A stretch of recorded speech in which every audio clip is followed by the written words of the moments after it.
Real quick, before we get into the show, I wanted to share a new service called Getita that Ken and I have been using that has made us over $10,000 in Amazon reimbursements. The service requires no monthly subscription, and Getita collects a small percentage of the money they recover for you. It takes less than 5 minutes to set up and works on all Amazon marketplaces.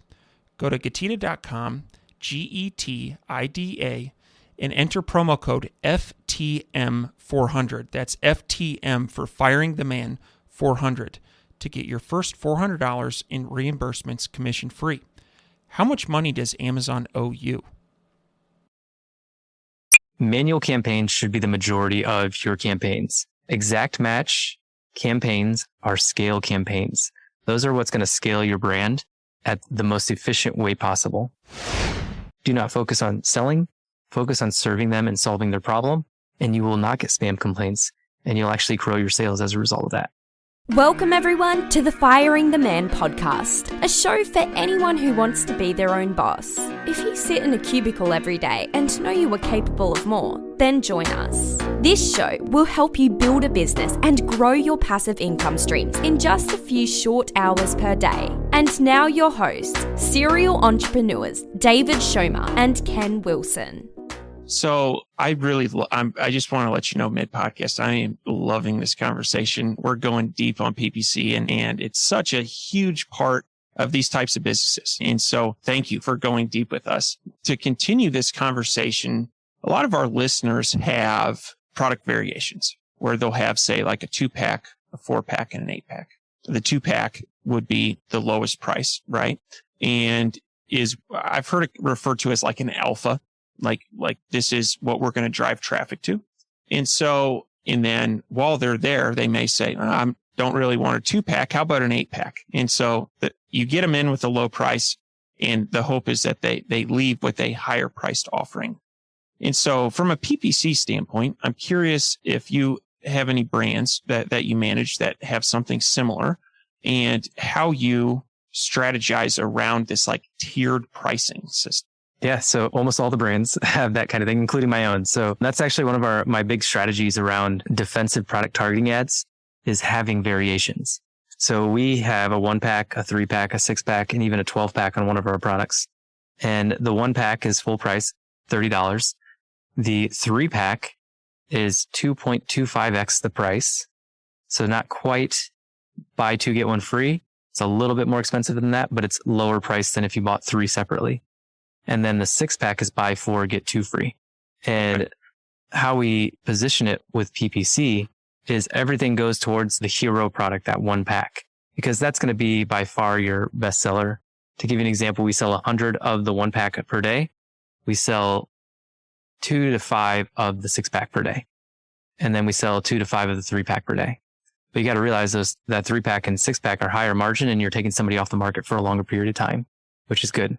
And what we do is on the 1-pack listing, we'll run product targeting ads in both sponsored products and sponsored display for the 3 and 6-pack on that 1-pack. So when you're on the product listing for the 1-pack, if you scroll down a little bit, you'll see the 3-pack and the 6-pack down there.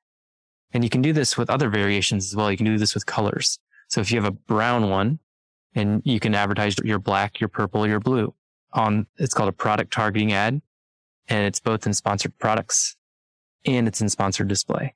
So that's how we position PPC with variations to kind of promote more people to buy the multi-pack varieties or different colors as well. And it kicks your competition off the listing as well. Because when you have a 6-pack, you can bid higher because a 6-pack has more profit than a 1-pack. So you can bid a lot higher. I'm talking like $10 to $15 to $20 per click because it will kick everybody else off that listing as a result. And you'll be that first. Yeah, I like that strategy. It does too. One is the higher priced products. As long as it has a good conversion rate, yeah, you can afford to bid way higher and protect your lower variation or your lower quantity pack. So that's a really good strategy. Something that David and I have been kind of taking a look at within our company is as we try to be more efficient with our Amazon spend is auto versus manual campaigns and kind of the ratio of spend between them. And that's something that's kind of, we're looking at to say, okay, if autos are not as efficient and manuals are more efficient, what does that level? What should it be and to be optimized? And so can you share your thoughts on that? I hate auto campaigns. So that's my thoughts on it. But no, I don't hate them. I just don't get along with them very well because they are so broad and they just don't make sense, but there is a place for them. So manual campaigns should be the majority of your campaigns. Exact match campaigns are scale campaigns. Those are what's going to scale your brand at the most efficient way possible. And then when you go down to broad and phrase, those are discovery campaigns. The goal of a broad and a phrase match campaign is to discover new search terms, to then take over to your exact match, to then scale. So that's the whole goal. Exact scale, broad and phrase discovery. Now, where does auto come into that? Auto is good for placement versus search. So automatic campaigns are going to put you all over product pages more than they're going to put you on search. They will find some search terms for you to be able to scale and move into that exact match group, but they're mostly going to place you all over product pages. So you're going to find ASINs that you can then target later on with like product targeting ads like we talked about earlier. So that's where an auto campaign comes in. Now, I'll caveat that a broad, a phrase, and an auto campaign, they're all still discovery campaigns. You're just trying to discover what to take to scale. When you do that, you want to have a great negative list. Now, a very common misconception with negative lists is people think it has to be this long, extravagant 500-word negative list of exact match keywords. And it doesn't have to be. What you need to do with a negative list is make a 10 to 20 to 50 keyword long phrase list. I'll give you an example to kind of illustrate this. I sell a face wash. I don't want to show up for body wash. So body will be a phrase negative for me. And I'll put that phrase negative in all my broad, auto, and phrase campaigns because I don't want to show up for that in any of them. Another one, hand. I don't want to show up for a hand wash or a foot wash. So hand, foot, body, hair, those will all be phrase ones because I am a face wash. I don't want to show up for anything like that. But if you let Amazon run wild with your broad phrase and autos, it will probably show you for one of those just to test it out. See what happens. So coming up with a list of 20 to 50 of those phrase negative keywords that you absolutely don't want to show up for, and then putting those into your auto campaigns can save you a ton of money. Putting them in your broad and phrase as well will save you a ton of money. I'll give you one more example. Let's say you sell a plastic colander, the little things that drain pasta. You don't want to show up for metal because some people want a metal colander. You don't want to show up for, I don't even know what else. This is a bad example because I don't do kitchen products, but you kind of get the idea from that. And that's kind of, I do with manual versus automatic is exact as scale. Broad, phrase, and auto are all discovery campaigns, but we upload negative phrase lists to them as well. If you were to break down spend, do you think you're probably 90% manual, 10% auto? What do you think that mix is? I have never looked at that stat on my account, to tell you the truth. We do take a look at like what's sponsored products versus brands versus display. We look at that breakdown. But manual versus automatic, I only run automatic campaigns on the 20% of my products that are making most of the money. So like the 80-20 rule applies to everything I do with PPC. And I only run auto campaigns for the 20% of products that are producing 80% of the results. And so if you have 10 products, I would run it on 2 because those are your best sellers. And so I want to discover more to scale those. And that's where a lot of people go. This is going to be a side rant real quick. A lot of people go wrong is they're trying to go after all their products equally when 20% of your revenue and your profits are coming from 20% of your products are producing 80% of your revenue and profit. So what if you took all of your ad budget and put it towards those 20% of products? People hate it when they onboard with us because it's like, wait, I have 20 products and you just want to go after these 4? I said, I guarantee you will see more profit and we will raise your revenue as a result. And then as a result of that raised profit and revenue, we can then start going after the other products as a result. But even in my own brand, we only advertise for the 6 top products and now 7 top products. And then the other, 13 or whatever, they're just there and they'll get spill off as a result of creating a brand. Did that answer your question? I don't know if it did answer your question, but. Absolutely. And that is something that makes sense. That makes sense. And I think it's something that we personally fall into that where we'll talk about ad coverage. What we just launched, new products. Let's pour some PPC budget into them. And you're right. The 80-20 rule. It's the rule of the universe. It holds true here. So one follow-on question, every month when we get our financials back, we do a deep dive. And one thing, Ken and I have had this conversation a million times. We'll look at how much we spent on PPC and we'll ask ourselves, boy, is there another spot that we could put our dollars to work that would result in better company, right? Growing your customer base, selling more products, adding more profitability to the bottom line. And I'm sure you've run into the same question. And so curious if there are any areas that you've put your dollars to work lately, aside from Amazon PPC, that seem to be fruitful. Not only lately, but we've been doing this since 2017. So this is a strategy that we use to not only build our customer list, but we built our website as a result, and we built our Amazon business as a result. And I'm going to kind of talk you through it because we are on a podcast, and it's pretty simple. What we do is we create a blog post around the problem that your product solves. So we have the central blog post around the problem that your product solves, not the product itself, but the problem. We then actually drive Google Ads traffic to that blog post. This doesn't work for everything, but it works for a lot. Google Ads to that blog post, and then the blog post itself actually has an Amazon attribution link to go buy on Amazon instead of on your website. Now, people have called me crazy for 5 years. Like, why would you take people from your website over to Amazon to buy? Because Amazon will increase your organic rank. You have them on a warm-up page. Amazon converts better than your blog ever will, or your website ever will. Your website, if you have a great website, you'll convert at 3% tops. Some people get up to 5 to 7%, but most of the time it's in between 1 and 3%. Amazon, your same product could convert 10 to 50%. And so we send Google Ads to this blog around the problem that our product solves. And then that goes through an attribution link over to Amazon, attribution link so we can track it to buy. Increased rank, increased external traffic for Amazon, which Amazon loves. And then you also get a 10% kickback from that sale price through that attribution link.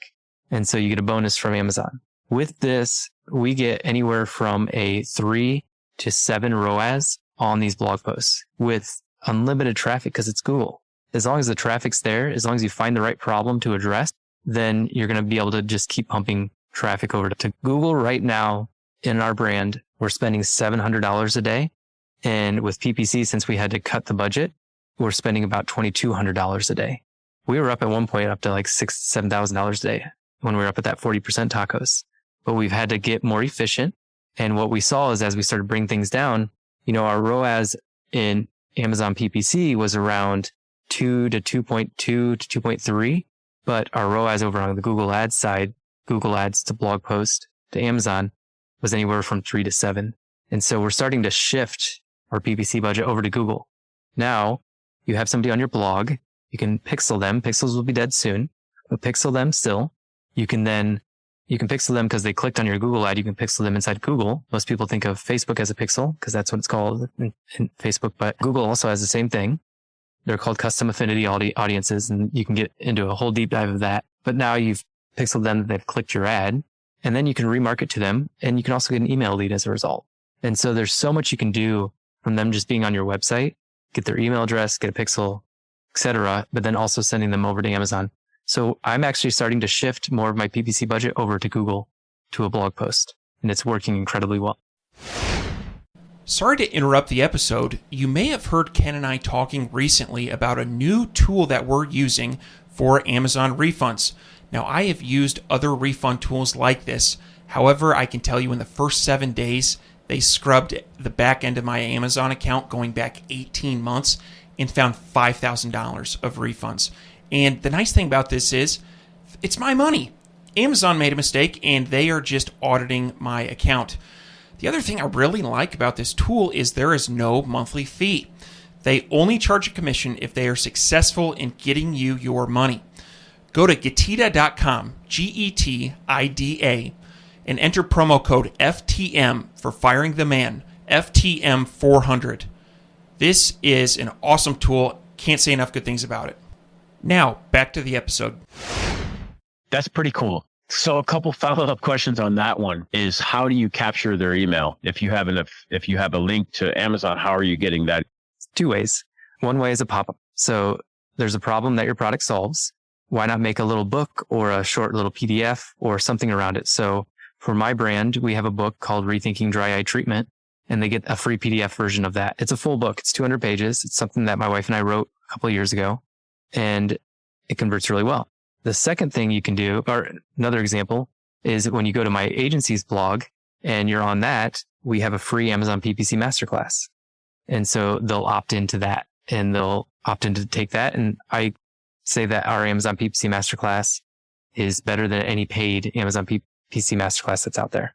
And so giving them value up front as a result will get the email address. And there's the second thing you can do, which is there's softwares out there that you can actually scrape the user that's on your website and you can get their email address. I limit that to a certain amount per month. I don't like to do a lot with that because it can also lead to increased spam rate because you have to do it right.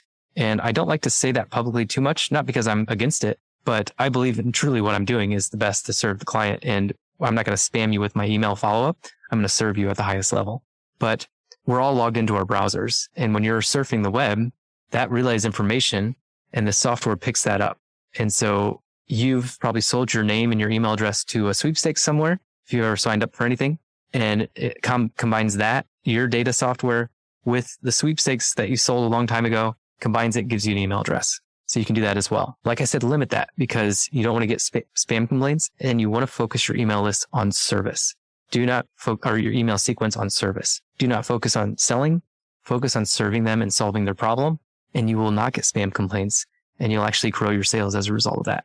So that's the two ways we get the email address is mostly pop up, but then we also do some scraping as well. Awesome.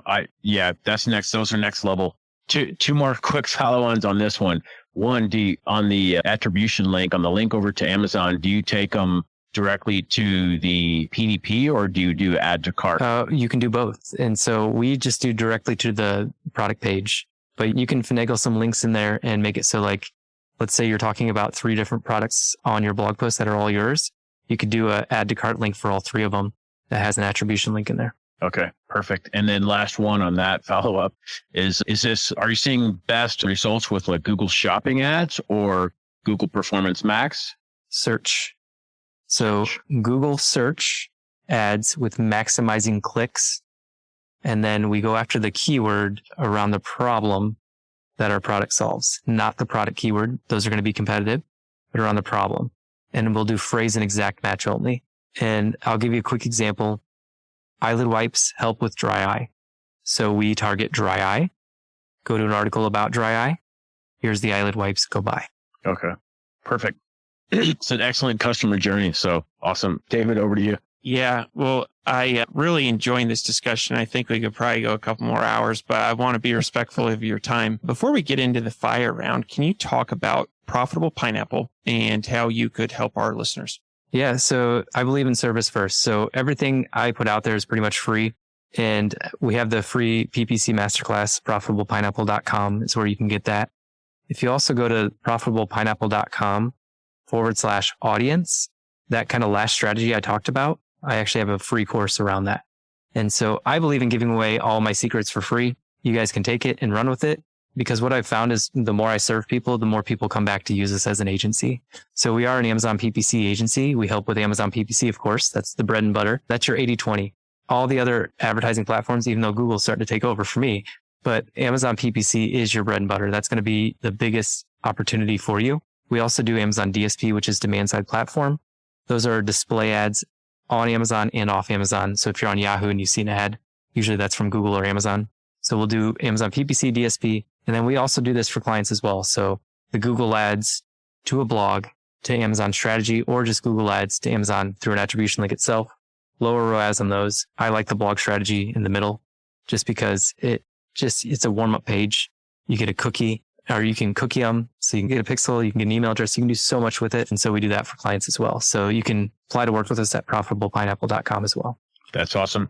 We'll have all those in the show notes as well for the listeners. Cool. So Travis, are you ready for the fire round? I don't know if I'm ready, but I think I'm ready.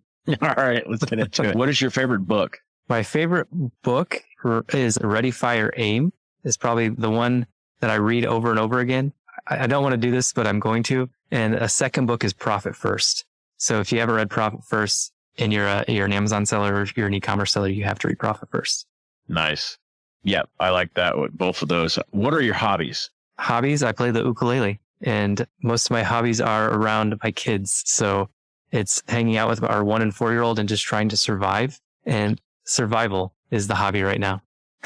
Nice. What is one thing that you do not miss about working for the man? It's funny because I worked for the man and then I became the man. Then I fired myself as the man. And then I went independent and then I now work for the man again, which I'll be done in a little bit. So I don't miss the never ending meetings. It's crazy how many times you just have meetings to have meetings. And it's just insane. I don't know. This is my first time in a corporate environment and I just don't know how they get anything done with all the meetings. Yeah, I definitely agree. All right, last one. What do you think sets apart successful e-commerce entrepreneurs from those who give up, fail, or never get started? Persistence. It's just picking something to do and sticking with it long enough to see success. I mean, knowing who you serve and deciding to serve that person and do it persistently by showing up every single day is going to outperform anything else. Because what we did with I Love is we focused on dry eye sufferers and we did a video every week to those dry eye sufferers. We were in there helping them answer their questions. We emailed them all the time. For the Amazon PPC agency, we come out with a video pretty much every other week on YouTube. We come out with a YouTube short every single day. We just show up persistently. And when that happens, it attracts what you're trying to achieve. We never try to sell. We just try to, and we do it persistently. And that's the difference between success and not having success. Excellent answer. That's awesome.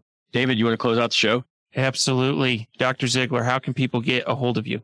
So easiest way is Facebook. Just look up PPC Pros, and that's our Facebook group. You can find me in there. And Dr. Travis Zigler is my Facebook URL as well. And then if you want to apply to work with us or you just want to reach out, profitablepineapple.com, just fill out that application. It comes straight to me. I actually still do all the sales calls in our agency just because I like chatting with entrepreneurs. So it's a lot of fun. So if you fill out the application and we end up jumping on a call, I'd love to chat with you. And that's at profitablepineapple.com. Awesome. And we'll post links to all that in the show notes. I want to thank you for being a guest on the Firing the Man podcast and looking forward to staying in touch. Thanks for having me on. Appreciate it. Thank you, everyone, for tuning in to today's Firing the Man podcast. If you like this episode, head on over to firingtheman.com and check out our resource library for exclusive Firing the Man discounts on popular e-commerce subscription services. That is firingtheman.com/resource. You can also find a comprehensive library of over 50 books that Ken and I have read in the last few years that have made a meaningful impact on our business. For that, head on over to www.firingtheman.com/library. Lastly, check us out on social media at Firing the Man and on YouTube at Firing the Man for exclusive content. This is David Schomer.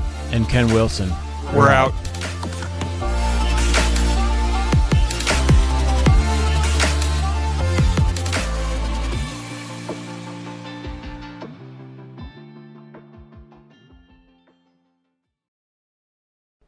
Before you go, we wanted to share a new service that Ken and I have been using called Getita that has made us over $10,000 in Amazon reimbursements.